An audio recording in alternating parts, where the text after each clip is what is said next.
Buenas tardes con todos. Esperemos unos minutitos que se conecten el resto de compañeros, por favor.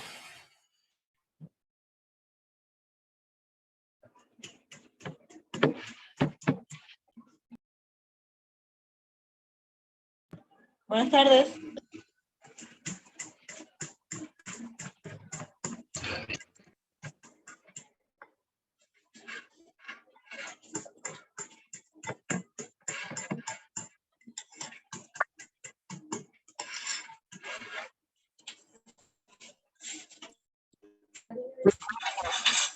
Ya.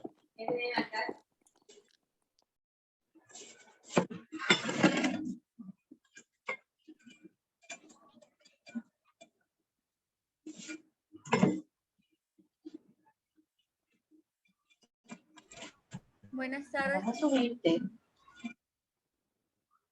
Buenas tardes.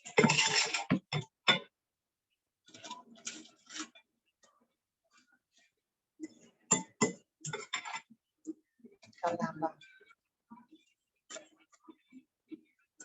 Ya.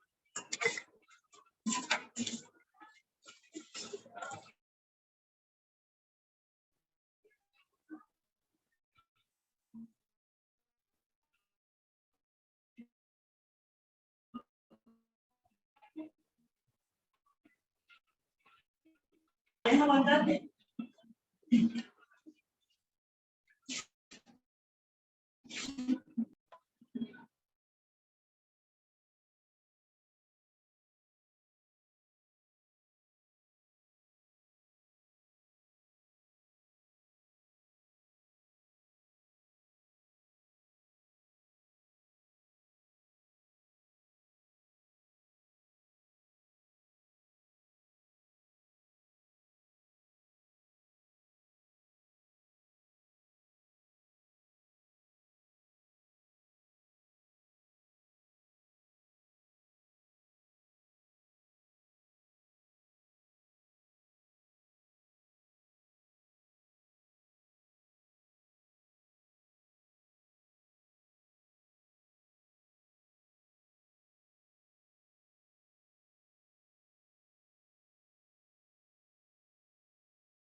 Buenas tardes con todos. Empecemos. Siempre está la mayoría de compañeros. En esta semana habíamos quedado en ver la película Ladrón de Bicicletas de Vittorio De Sica.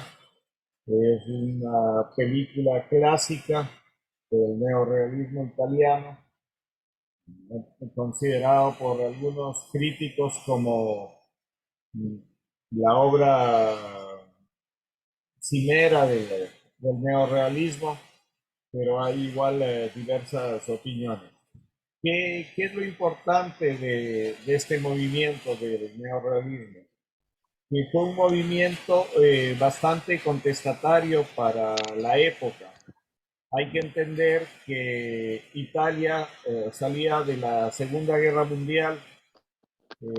Las producciones que se hacían en Italia en esa época eran producciones propagandísticas, ¿no? del régimen de Mussolini, que era un régimen fascista, era aliado de Hitler, ¿no? Y se creó igual un estudio, el famoso Cinema Città, en donde las producciones que se hacían eran producciones un poco copiando de Hollywood, de estas producciones en estudio, en donde se veía gente de la clase alta que no tenía mayores problemas y generalmente terminaban con un final feliz. Se hacían muchas comedias que se les conoce como películas de teléfono blanco. ¿Por qué? Porque casi en todas estas películas siempre aparecía un teléfono blanco, ¿no? Entonces tenían esa denominación.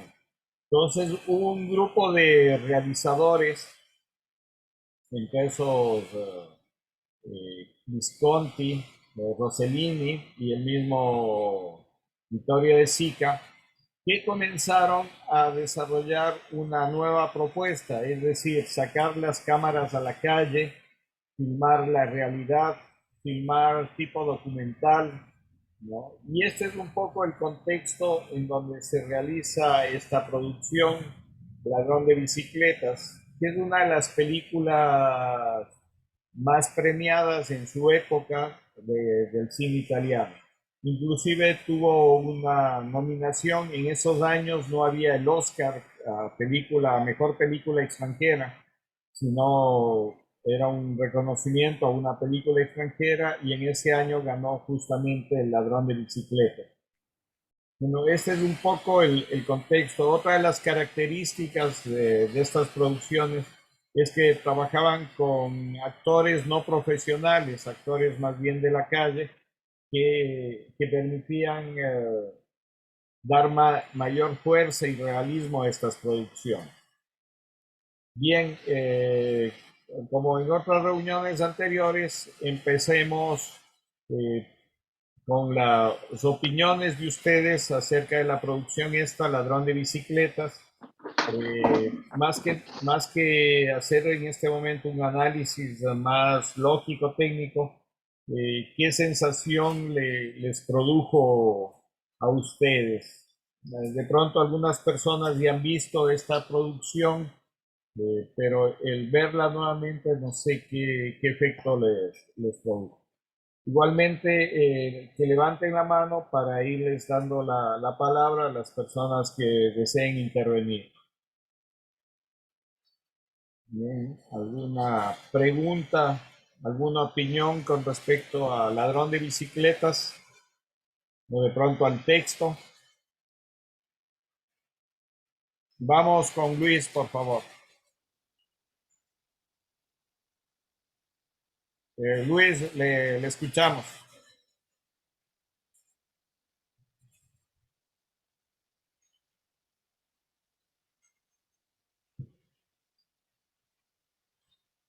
No sé si no tiene el micrófono prendido, porque no le escuchamos, Luis. Bueno, ¿me escucha ahora sí? Sí, ahí sí, gracias. Bueno, en realidad para mí es la primera vez que veo películas de este tipo, de este género cinematográfico. Yo había visto películas de cine italiano, pero de... Ay, bulla, ¿cómo se llama este director? Federico Fellini. He visto dos, tres películas de Federico Fellini. Bueno, la impresión de la película a mí me llamó la atención el desenlace, cuando Antonio Ricci roba la bicicleta y hay una secuencia, la secuencia es cuando lo comienza a perseguir y hay un plano detalle que lo enfocan al hijo, la decepción del papá por la necesidad de tener una bicicleta como herramienta de trabajo. Entonces, ese es el plano que a mí me llamó más la atención. Y veo mucho lo que es secuencias de cámara. La cámara persigue al personaje. Eso se ve casi en la mayoría de la película. Eso es lo que puedo decir. Bien, muchas gracias. Vamos por favor con Gandhi. Gandhi Guerrero, por favor. Sí, muchas gracias y buenas tardes. Eh, Gratamente impresionado por haber podido mirar esta película. Eh, no he sido un eh, cinófilo, sino pues un aficionado al cine hoy. Y el mirar el cine en su contexto y su evolución realmente me está formando. Soy feliz de estar en este proceso de alfabetización visual. Eh, bueno, algunas de las impresiones que me causó la película es, por ejemplo, la historia, ¿no? El poner el tema de la bicicleta en imágenes reiteradamente que aparece con visualmente se le puede mirar el aprecio, el cariño, el cuidado que la familia tiene sobre este elemento que realmente se constituye en la posibilidad de vivir y de conseguir un trabajo mejor y de poder integrarse en un trabajo, ¿no? Pone en escena una situación de una clase social realmente marginada en cuanto a poner en escena su vida y sus necesidades, porque el cine, es, como usted lo manifestaba, ciertamente era más elitista, y lo muestra muy claramente Sica en la película, ¿no? Especialmente la escena cuando van a comer al restaurante, en donde la suntuosidad del vestuario de la clase dominante de este niño, ¿no?, con el que se mira el hijo de Anthony Ricci, se nota, ¿no? Una clase, pues, por su vestuario, su peinado, el manejo de los cubiertos. Entonces pone en evidencia esta lucha o esta presencia, al menos, de clases sociales tan opuestas. Y realmente narra una historia sin la complejidad a la que estaban acostumbrados, pues, a narrar grandes historias de acontecimientos trascendentales en el mundo, sino que es una historia, pues, por más cotidiana, y que pone en evidencia una situación real, ¿no? Ese es precisamente el neorrealismo, ¿no?, italiano, el no tapar esta realidad y ponerla en evidencia. Y de hecho el cine se constituye, pues, en una herramienta que permite visibilizar la realidad social de los pueblos, de los países, ¿no? Especial atención en la puesta en escena, que son los personajes, su vestuario. Como usted decía, no son artistas, actores profesionales, sino que actores que tenían el perfil que buscaba el director para poder cumplir con los requisitos del papel. ¿Quién más podría significar a Anthony Ricci, que es un personaje que, pues, tenía ese perfil, tenía necesidad, vivía en una situación de pobreza y buscaba su trabajo, que era en tiempos de posguerra, pues, tan necesario? Tema del maquillaje, el vestuario, la iluminación, que igualmente, pues, eran películas de bajo presupuesto. El vestuario era el original, el que usaba cotidianamente los personajes, que muestran esa realidad social. También el tema de poder filmar en la calle, en grandes escenarios, mirando la Roma suntuosa del imperio, más bien destruida por consecuencia de la guerra, y mostrarnos esta realidad en un contexto mucho más cercano a la realidad. Eso, muchísimas gracias por la oportunidad. Gracias, Gandhi, por tus palabras. Vamos, por favor, con Claudia Baldión.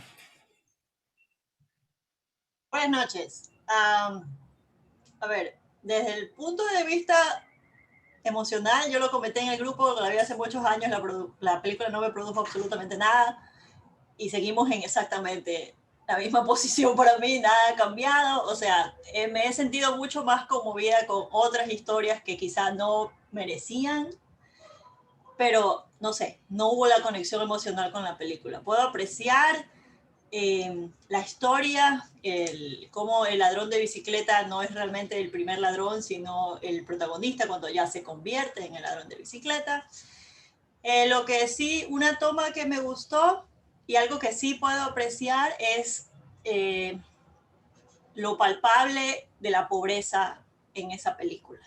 Por ejemplo, cuando va la mujer a empeñar las sábanas y el hombre está haciendo algo, está en la misma ventanilla, creo, o en la otra, y él ve al hombre que le recibió las sábanas treparse hasta arriba de una pared y todo está lleno de sábanas porque todo el mundo ha empeñado las sábanas. Eso me pareció que sí, o sea, como que sí se siente la necesidad en esos gestos, en esas cosas que quizás no están diciendo con palabras, pero las escenas muestran realmente la pobreza. Me gustaron las tomas abiertas. ¿Esta película fue filmada en dónde? ¿En Roma?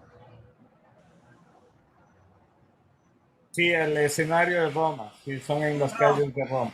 Sí, porque me gustaría comparar cómo se veía Roma en esa época, que la veo inclusive súper, como dijo Gandhi, destruida, que asumo que ahorita ya tiene que todo eso estar reconstruido. Eh, pero sí, o sea, puedo apreciar el logro de la película, puedo apreciar que hay cierta expectativa de emocionar a la audiencia, pero conmigo no funcionó, no sé por qué, otra vez la vi exactamente lo mismo.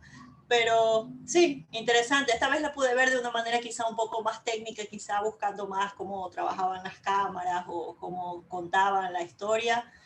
Me parece que los actores principales, el hombre y el niño, lo hacen bien. Y sabe que cuando estaba leyendo el texto, me puse a pensar en La vida es bella. O sea, es más o menos como que ambientada, es así mismo una historia de un padre y un hijo tratando de solucionar algo. O sea, me sentí esa pequeña vibra entre las dos, un paralelo quizá entre las dos producciones, claro, con La vida es bella siendo muchísimo más moderna, por decirlo así. Entonces, sí, esa toma fue la que me llamó la atención realmente, y la del lugar donde van a ver las bicicletas, y hay un montón de bicicletas y se supone que todas son robadas. Me recordó al mercado de la Pedro Pablo Gómez, creo que es aquí, que hay de todo, así, exactamente. O sea, eso me pareció como que muestra la cotidianeidad de la situación económica, de situaciones que se vuelven normales para la gente porque uno se acostumbra a esas cosas. Bien, muchas gracias, Claudia. Por favor, vamos con Juan. Juan Montenegro, por favor. Buenas tardes. Bueno, sinceramente no me pude ver la película de nuevo para ahora, ya la había visto antes, pero hay algo que no me voy a olvidar nunca de esa película, y en sí que es creo que una de las marcas distintivas del neorrealismo. Ya,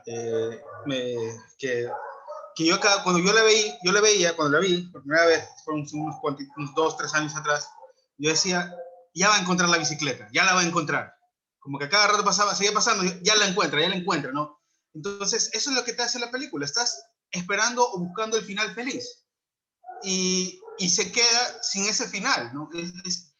Eso es el impacto tal vez que voy a tener, y es lo que tenía el neorrealismo.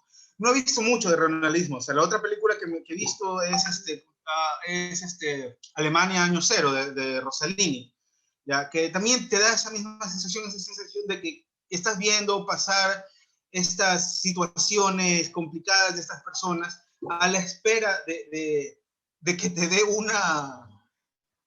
dé ese final clásico de Hollywood, que el malo tiene, que el bueno pasa por todo el final, pero cuando termina encuentra algo bueno y encuentra la felicidad, y eso no pasa, y eso es la realidad en muchas ocasiones. Puede ser que suene canción, que casi todas las semanas utilizo el libro de historia de cine de Roman Cohen, pero de verdad es una gran lectura, si pueden leerlo, a todos los compañeros háganlo, ¿no? Creo que era Rossellini que ponía una cita que decía, después de ver lo que está pasando afuera, de todo lo que está ocurriendo afuera, de lo que pasó después de la guerra, dice, no tenía sentido que sigamos grabando escenas, comedias románticas dentro de un estudio. Y esa es la estructura del ADN del neorrealismo del realismo italiano. También parece que una vez escuché una entrevista que Rossellini decía que él quería utilizar el cine como una herramienta, o sea, como algo útil. Y él creía que enseñar esas historias de estas personas no visibilizadas, salirse de la burguesía, de historias de la burguesía, de personajes con dinero para llevar a esas de acá, esa era su forma de ver el cine como algo útil. Bueno, eso es todo, gracias. Gracias, Juan. Vamos, por favor, con Gigi. Buenas tardes. La verdad es la primera vez que veo la película, aunque no entendí al principio por qué el título, El ladrón de bicicletas. Pero claro, viéndolo como el señor como que, o sea, el señor y la mujer, trata como que vender las sábanas porque como si no tuviese la bicicleta, lo despediría del trabajo. Y eso me da cuenta como que en esa época como que las personas quieren dar, o sea, como que tener empleo mejor y que más viéndolo en sí la película no me generó ni una emoción y no sé por qué. No sé por qué esta película no me generó, no me transmitió algo de emoción como en otras, pero creo que justo para ese año 1948, eso se dio ya después de la posguerra. Y eso tiene que ver porque la gente está con la necesidad como que trabajar de día a día con esto de la realidad, tal como es, y que más justo entendí por qué al final el señor, la bicicleta que estaba ahí, se lo han llevado y justo vienen como que es perseguido por un grupo de personas. Y justo antes, creo que después se pasa un vía tren, si no me equivoco, y es algo que el niño o sea, como que acerca, creo que a su padre, si no me equivoco, pero al final de todo es como que un final abierto, o algo que no me quedó en claro el final de la película, pero la verdad, la película así como que no genera emoción para mí, pero como que sí se ve como una realidad en relación de ese año por debido a esa época después de la Segunda Guerra Mundial. Y eso es lo que me interesó mucho al contemplar de ver la película. Y entonces, esa es mi opinión. Muchas gracias. Gracias también. Sí, efectivamente, un poco hay que siempre ver con el filtro de los años, ¿no? Estas son producciones que ya tienen más de 70 años, ¿no? Y dentro de eso han pasado muchas cosas. La referencia, por ejemplo, de La vida es bella, sí, efectivamente tienen una influencia del neorrealismo italiano y otras producciones que ustedes han visto. Pero en ese momento era el movimiento que se opuso a toda la producción, no solo en Europa, de este cine, digamos, conformista, sino a toda la producción norteamericana. Yo les he preparado unos videos que les voy a enseñar cortos de 5 o 7 minutos acerca de lo que es el neorrealismo. Les voy a proyectar, les voy a compartir esto y seguimos hablando, por favor.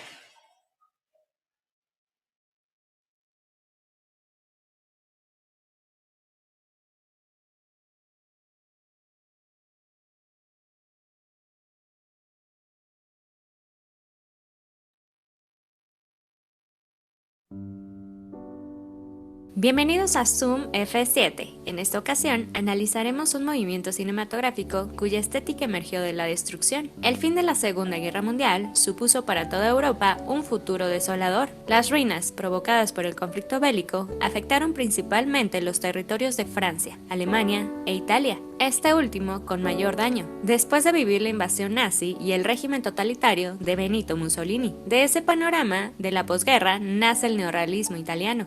Durante el régimen fascista, Italia tuvo una fuerte industria fílmica impulsada principalmente por el Estado, ya que el mismo Duce consideraba al cine como una poderosa arma propagandística y un medio importante para el triunfo del fascismo. A la usanza del viejo Lenin, que también pensaba al cine como una poderosa arma para educar a las masas con base en sus propios intereses. Para 1945, el cine italiano abandona por completo su función como herramienta de propaganda, y muchos de los realizadores comenzarán a retratar una Italia más real, apegada a lo que el pueblo padecía con la posguerra. Numerosas son las ocasiones en las que la necesidad empuja y conduce hacia nuevas convenciones estéticas. En el caso de este movimiento, el bombardeo sobre la capital y la destrucción del templo fílmico que era el estudio Cinecittà condicionó a los autores a voltear hacia otro lado, a conducir la mirada fuera de los burgueses sets de filmación y colocar la cámara al interior de las casuchas en la periferia de Roma. Nuevos espacios se exploraron, nuevos actores sociales y políticos dieron voz a los conflictos. La obra de Roberto Rossellini de 1945, Roma, Ciudad Abierta, inaugura el movimiento con un crudo filme sobre los últimos momentos de la ocupación alemana, con la participación de actores no profesionales y quizás una una de sus principales características. La cámara de cine sale a las calles capturando el rastro de las batallas en la capital italiana. De la obra se desprende otra característica. Se abandonaron las grandes gestas heroicas a cambio de dilemas simples, pero no por ello menos importantes. Se le dio voz a otro tipo de héroe, el hombre común. Un sacerdote, un pescador, un anciano, un padre que roba bicicletas sumido en la desesperación de no poder cuidar a su hijo. El neorrealismo nos enseñó que las grandes epopeyas podían quedar a un lado para dar paso a otro tipo de problemáticas, cotidianas y terribles. Se recuperó la esencia del cine silente, que sacrificaba el diálogo por el dramatismo de los actores. En palabras de Rossellini, se tenía que entender la improvisación como manera de entender la realidad. El recurrir a estos actores sin tablas es a la fecha una de sus principales influencias. Se trataba de traer esas historias que permanecían fuera de los estudios, de la viva voz de las personas que vivían esos conflictos íntimos. El movimiento comenzó a generar todo tipo de historias que seguían mostrando lo difícil que era para el pueblo sobrevivir tras las ruinas. Historias como El ladrón de bicicletas de 1948 de Vittorio De Sica o La tierra tiembla de Luchino Visconti, obra icónica del movimiento que muestra una Italia triste y derrotada, aunque esto no supone necesariamente una novedad en la historia del cine. Lo importante en estos realizadores era en cómo se contaban casi de una manera documental, y quizás la más importante, prescinde del final feliz como un recurso de complacencia hacia el público. Debido a esta característica, este tipo de filmes se convertirían en una herramienta de denuncia social ante la situación que se vivía de injusticia y hambre que padecía la sociedad, y fue, precisamente, De Sica el más destacado entre los autores, con su película Umberto D., que condensa todas las características del neorrealismo en la historia de un anciano incapaz de saldar sus deudas, y quien además convive en solitario con su mascota, el pequeño Flick. La trama está inspirada en el padre de Vittorio, homónimo al protagonista, a quien seguimos a través de su peripecia. La película sufrió en taquilla por la crudeza de su temática. El final es uno de los más angustiantes en la historia del séptimo arte. La tensión que se respira con la llegada del tren que se dirige hacia un Umberto dispuesto a suicidarse junto con su perro es intensa. Sin embargo, el final conduce a la ambigüedad y a uno de los clímax más memorables de la cinematografía mundial. La técnica se nota en los bajos presupuestos, en lo austero de la puesta en escena y la salida de las cámaras que filmaban la situación tal y como era. La iluminación se redujo a usar luz natural. El sonido no era capturado de manera directa. Se daba énfasis al doblaje y para un retrato más fiel de su realidad preferían tomas de mayor duración. Muchos de los realizadores eran militantes o estaban muy cerca del Partido Comunista Italiano, por lo que dentro de sus principios morales destaca la importancia del hombre sobre cualquier pensamiento de origen teológico. Como cualquiera de los movimientos, mucho tuvo que ver un cambio de gobierno, como la democracia cristiana que obtuvo el poder de Italia, que no vio con buenos ojos al neorrealismo por su crítica y reclamo, su acercamiento a partidos políticos de oposición y a la mala imagen que podría tener en el exterior sobre el país. Se reformó la censura y junto con la aparición de estudios de producción que comenzaron a crear películas ajenas a este movimiento, las temáticas y fórmulas que lo caracterizaron comenzaron a diluirse y directores como Federico Fellini o Michelangelo Antonioni comenzaron a hacer filmes más personales que llevaron al panorama del cine italiano a ampliar sus horizontes estéticos. ¿Cuál es su película favorita del neorrealismo italiano? ¿Quién es su director italiano favorito? No olviden suscribirse, compartir, comentar, regalarnos un like y para más información sobre cine y fotografía, visitar zoomf7.net. Hasta la próxima.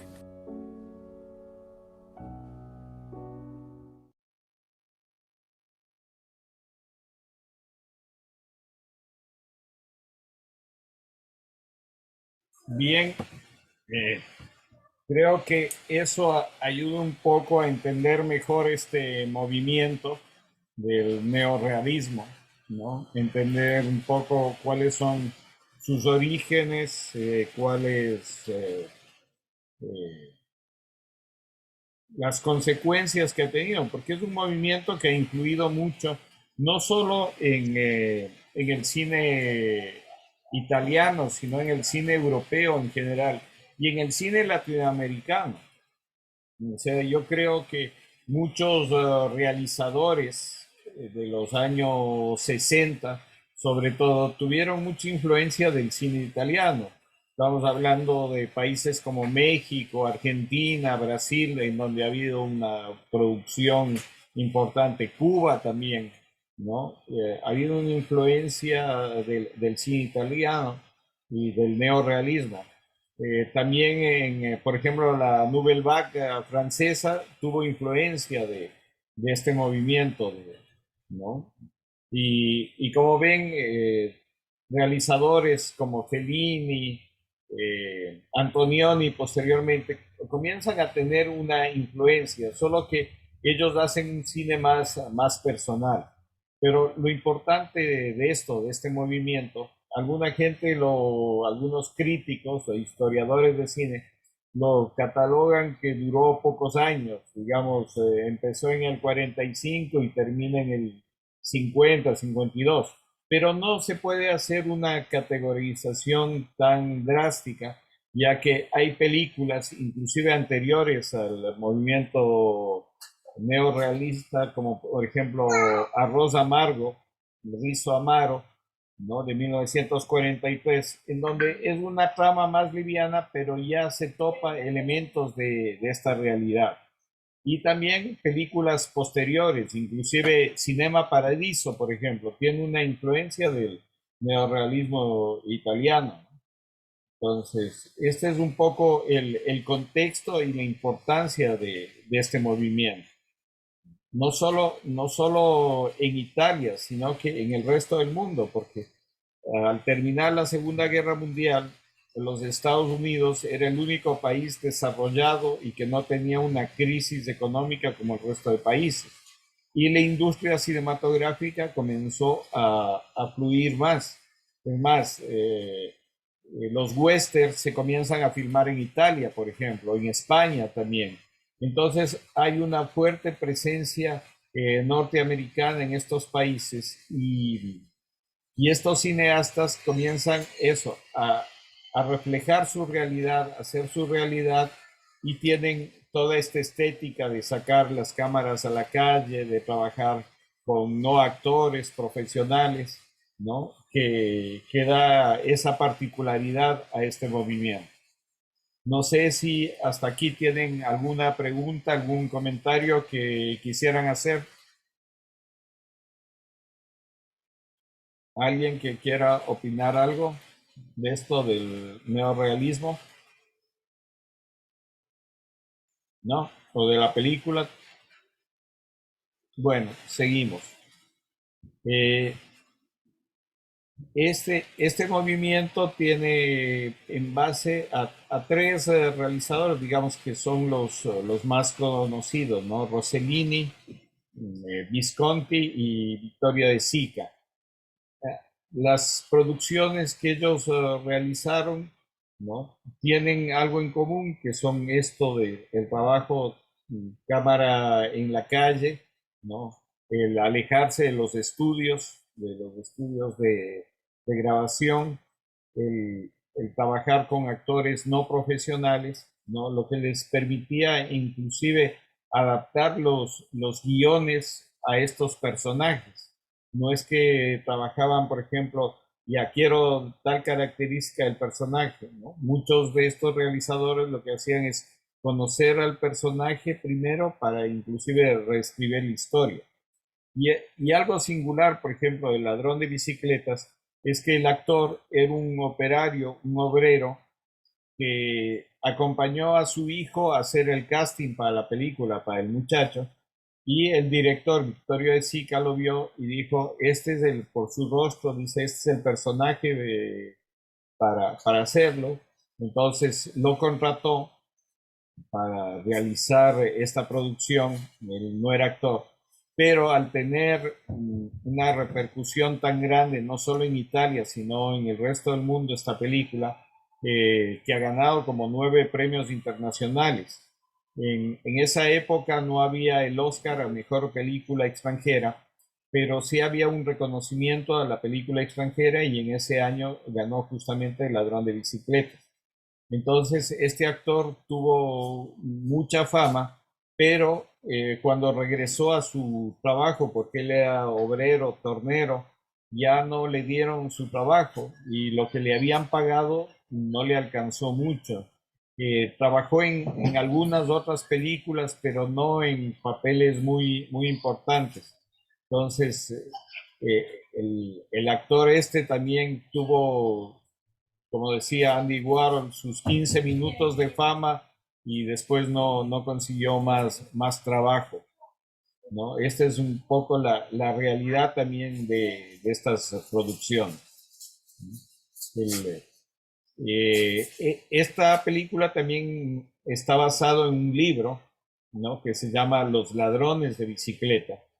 Y Vittorio De Sica solo coge 3 elementos del libro, no es una adaptación fiel al libro, porque el libro, el escritor habla en primera persona, que a él le robaron la bicicleta y él lo que quería hacer con esta denuncia es ver el sistema burocrático y de la policía que, por ejemplo, no hacía nada con respecto a un robo y que había mucha burocracia. Entonces, él en el libro, que es la base de este guión, él era el protagonista, es un escritor, un intelectual que le roban la bicicleta. Pero Vittorio De Sica cambia esto, solo coge los elementos del robo de la bicicleta, de la burocracia también, ¿no? Y de estas mafias de ladrones que hay alrededor de eso, ¿no? Que roban y van a vender las partes o van a vender la bicicleta. Entonces, eso es lo que utiliza Vittorio De Sica en estos elementos. Y lo que hace es adaptar a la realidad. Tal es así que después tuvo inclusive problemas con el escritor del libro con respecto a la adaptación que tuvo. Juan nos quiere decir algo. Sí, por favor. Sí, es una pregunta, tal vez un poquito más de aspecto técnico histórico. Eh, en esta época me imagino que las cámaras eran grandes también, ¿verdad? Ya. Y o sea, me imagino que había una gran dificultad en el momento de hacer estos rodajes en exteriores con esas cámaras, y lo otro también respecto a la grabación del sonido, porque me parece que tampoco había una forma tan sencilla de grabar el sonido en esa época. O sea, no sé si era un sonido sincrónico o tal vez lo utilizaron o lo grababan después. Sí, justamente lo que hacían en esa época es doblar, ¿no? Por este problema de sacar el sonido a la calle. Los estudios también se hicieron por eso, porque los estudios podían hacerlos insonorizados, ¿no? Para poder hacer las grabaciones y utilizar el sonido directo. Pero al trabajar en la calle con tanta bulla, aunque cojas un sonido directo, nunca les iba a servir. Entonces, la forma de trabajar fue el doblaje. Se utilizó mucho el doblaje en estas películas, porque justamente trabajaban en la calle, ¿no? Y en la calle no puedes controlar todos los ruidos ambientes. Seguramente sí hicieron un sonido de referencia para poder justamente hacer el doblaje. Y claro, las cámaras eran grandes, pero ya se tenían en esa época los dollies, ya se tenían las grúas, ¿no? Que se utilizaban en los estudios. Y lo que hicieron es adaptar a exteriores todo este aparataje para poder grabar, ¿no? Esto. Nos queda un minuto, por favor, si se corta, nos volvemos a conectar. Yo también soy de estos pobres obreros que no tienen para comprar un Zoom ilimitado, así que cuando se corte la señal, por favor, volverse a conectar. ¿Hay alguna pregunta, algún otro comentario que quisieran hacer? No. Bueno, le seguía relatando. Eh, Hubo sí un conflicto con el escritor de la película porque él no era el protagonista, entonces inclusive le demandó a Vittorio De Sica con respecto al trabajo que hizo, pero como ya le vendieron los derechos, no